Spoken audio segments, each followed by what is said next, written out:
قال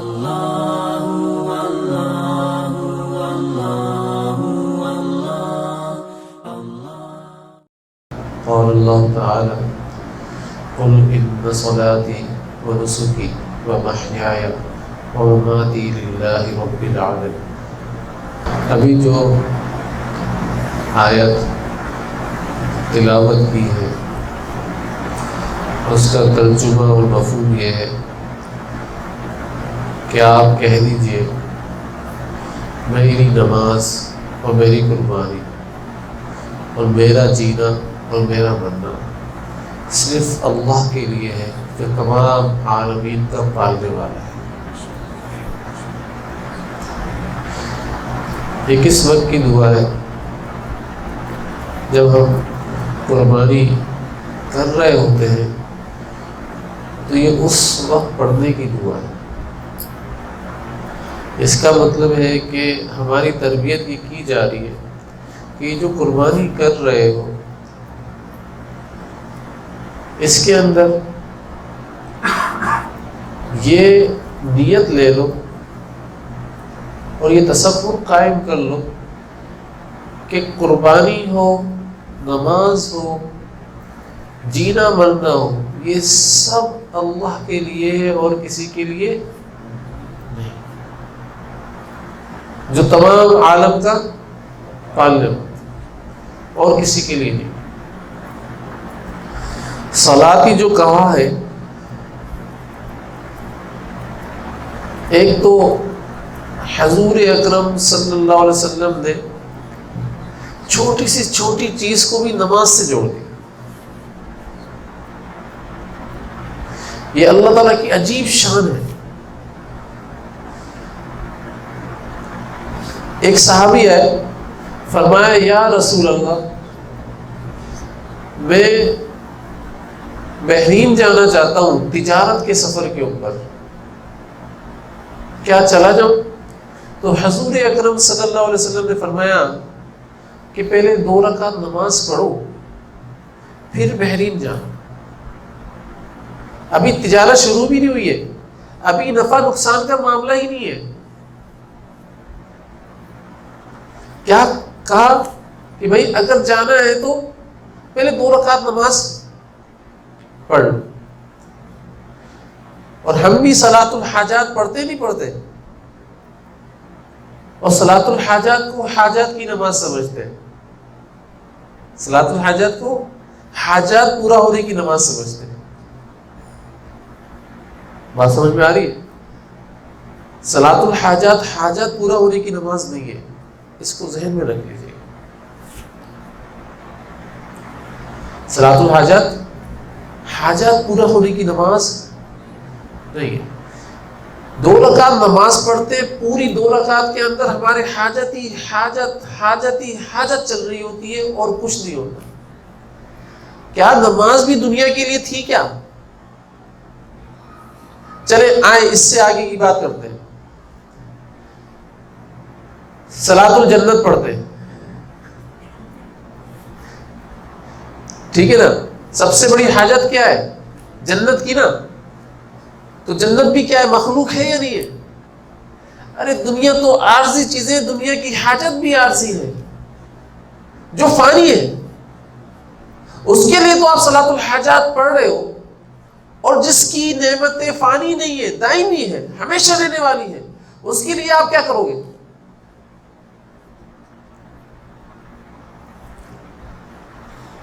تو اس سے مفہوم یہ معلوم چلتا ہے کہ صلاۃ الحاجت حاجت کی نماز نہیں ہے۔ حضرت فرمایا کرتے تھے کہ صلاۃ الحاجت نماز ہے اس قرب کو پانے کی کہ جس قرب کے اوپر اس نماز کو پڑھ کر بندہ پہنچ جاتا ہے، جب وہ قرب پا لیتا ہے تو اللہ تعالیٰ کے حکم سے جو وہ دعا کرتا ہے اللہ اس کی حاجت کو پورا کرنا شروع کر دیتا ہے۔ یہ اللہ کے قرب کو پانے کی نماز ہے۔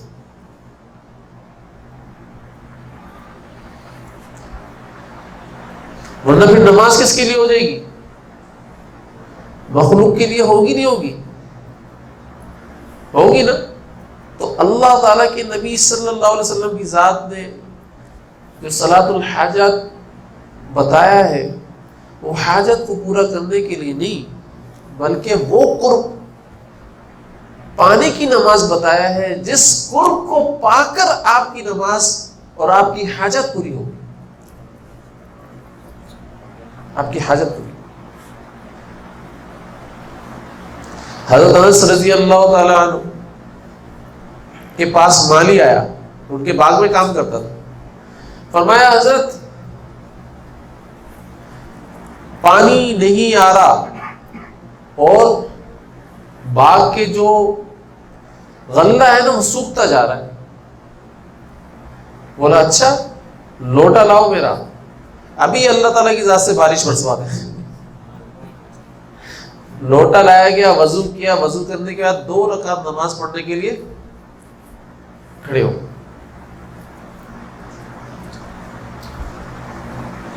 پھر فرمایا مالی سے بارش ہوئی کیا؟ تو مالی نے فرمایا بارش تو نہیں ہوئی ابھی تک۔ پھر 2 رکعت نماز شروع کی، پھر 2 رکعت نماز پڑھی، پھر فرمایا بھائی بارش ہو گئی؟ بولا نہیں بارش تو نہیں ہوئی۔ پھر دوبارہ 2 رکعت تیسری دفعہ پڑھی تو پھر بارش برسی، جہاں تک ان کا باغ تھا وہیں تک بارش برسی، اور جتنا پانی درکار تھا اتنا ہی برسی، اور پھر چلی گئی۔ یہ پہلی دفعہ میں کیوں نہیں برسی؟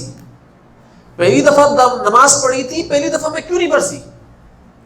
اس لیے کہ اللہ تعالی مؤخر کرتے ہیں،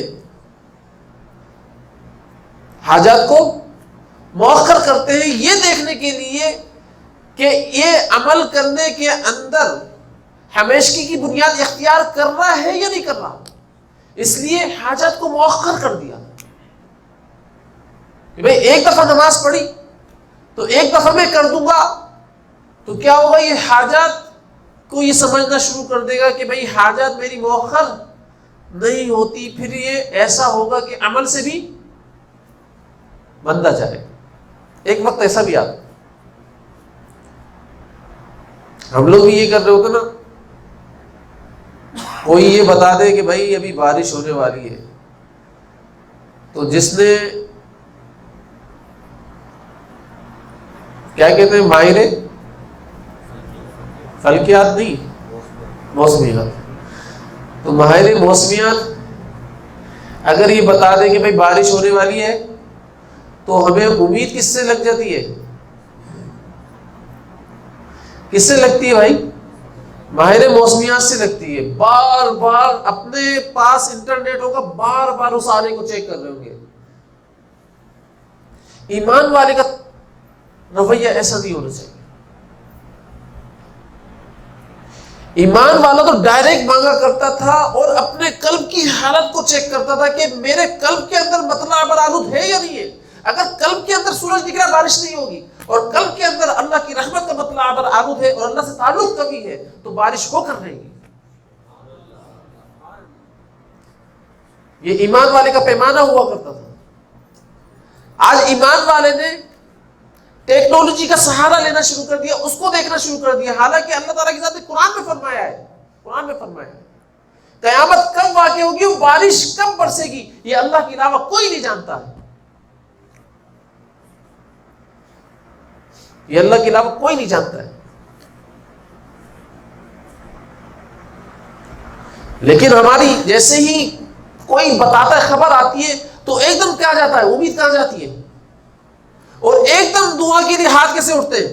بتایا اس نے اور دعا کے لیے اے اللہ ابھی جانور کھڑے ہوئے بارش نہیں کر دینا۔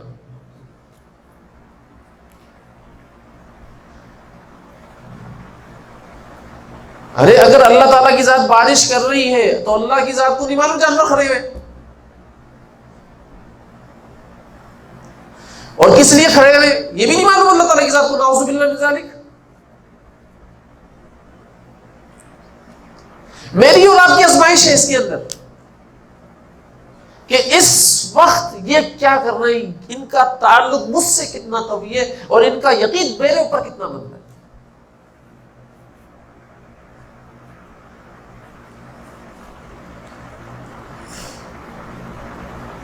بھائی ایک شخص نے یقین بنایا کہ میں بیمار، اللہ تعالیٰ کی ذات نے چاہا تو لیکن جیسے ہی کوئی بیماری آئی تو آج کل کی وبا جو چل رہی نا، فوراً خیال آتا ہے یار وہ تو نہیں ہو گیا کہیں، اور فوراً خیال آتا ہے یار ڈاکٹر کے پاس چلے جاؤ، بھاگ جاؤ، بیٹھ جاؤ یار اس کے پاس جا کر۔ کسی طریقے سے ارے میں بتا رہا ہوں، اللہ تعالی کی ذات حاجت کو مؤخر کرتے ہیں آپ کے یقین کو پرکھنے کے۔ اگر آپ نے یقین بنایا تھا تو آپ کی شفا کو بھی مؤخر کریں گے اللہ تعالیٰ، تب جا کر آپ کو شفا عطا فرمائیں گے کہ نہیں اس کا یقین کامل میرے اوپر ہی بنا ہوا ہے۔ لیکن بیماری کے اندر اگر بندہ آ گیا ہے اور اس کا ڈرنا اور اس کا خوف، اس کے گھر والوں کا خوف اتنا زیادہ ہو جاتا ہے کہ وہ جو یقین بنایا جاتا ہے نا وہ ایک دم تار تار کر دیا جاتا ہے، بگاڑ دیا جاتا ہے۔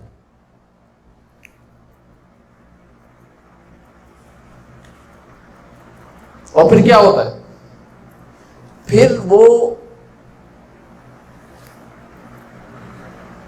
دوائیاں یوز کرتا ہے، اور دوائیاں یوز کرنے کے بعد بولتا ہے اللہ نے شفا دے دی۔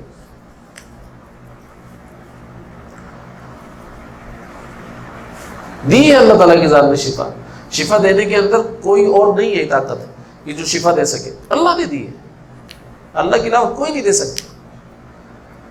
لیکن کہنے کا مقصد یہ ہے کہ پہلے اسباب کو چھوڑ کر عمل کی طرف تو آئیں، عمل کے اندر 2 رکعت نماز پڑھ کر اپنی صحت کی دعا مانگ لیں، اپنی شفا کی دعا مانگ لیں، اس کے بعد تھوڑا سا انتظار کریں، کیونکہ اللہ تعالیٰ کی ذات ہی تاخیر کر رہے ہیں، اور اللہ تعالیٰ کی ذات چاہ رہے ہیں کہ یہ میرا بندہ میرے پاس بار بار کھڑا ہو اور میں اس کو محبت کے ساتھ دیکھوں۔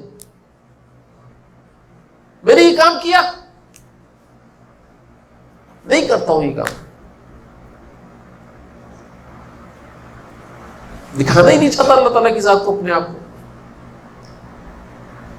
ارے 2 رکعت نماز پڑھ کر اس طریقے سے کام تو شروع کرو۔ اگر گھر کے اندر بھی کوئی بیمار ہے تو گھر کے لوگ 2 رکعت نماز پڑھ کر اللہ تعالیٰ کی ذات سے اس کی صحت کی دعا مانگے، شفا مانگے،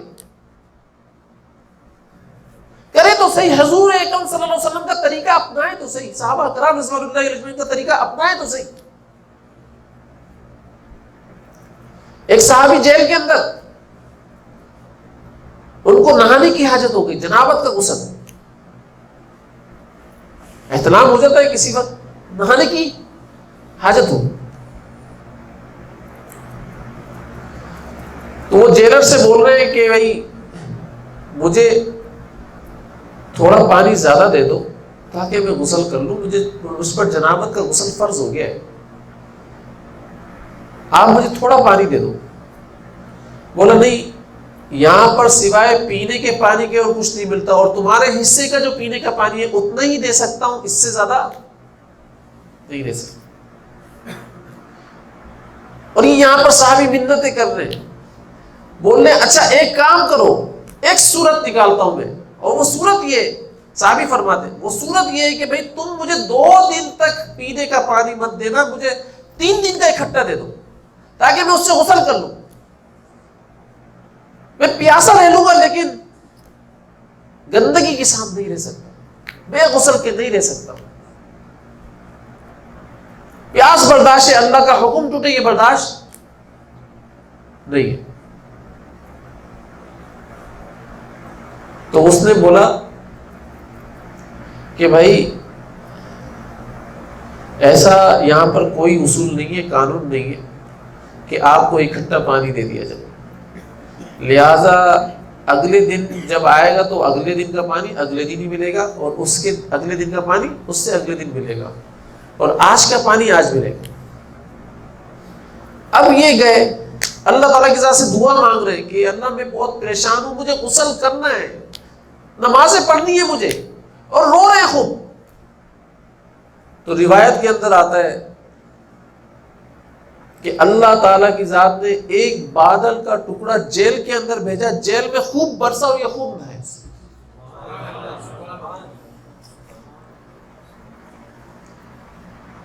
بتائیں مجھے یہ جو فضیلتیں ہیں یہ صحابہ کے ساتھ نہیں ہے۔ اگر میرا اور آپ کا بھی یقین صحابی جیسا بن جائے گا تو یہ جو فضیلت ہے یہ عمل کے ساتھ ہے. ویسے ہی میں دعا مانگوں جس طریقے سے صحابہ کرام یقین کی بیس پر مانگا کرتے تھے اسی طریقے سے مانگوں تو آج میرے اوپر بھی جو میں حاجتیں مانگوں گا اللہ تعالیٰ پورا کر دے. اللہ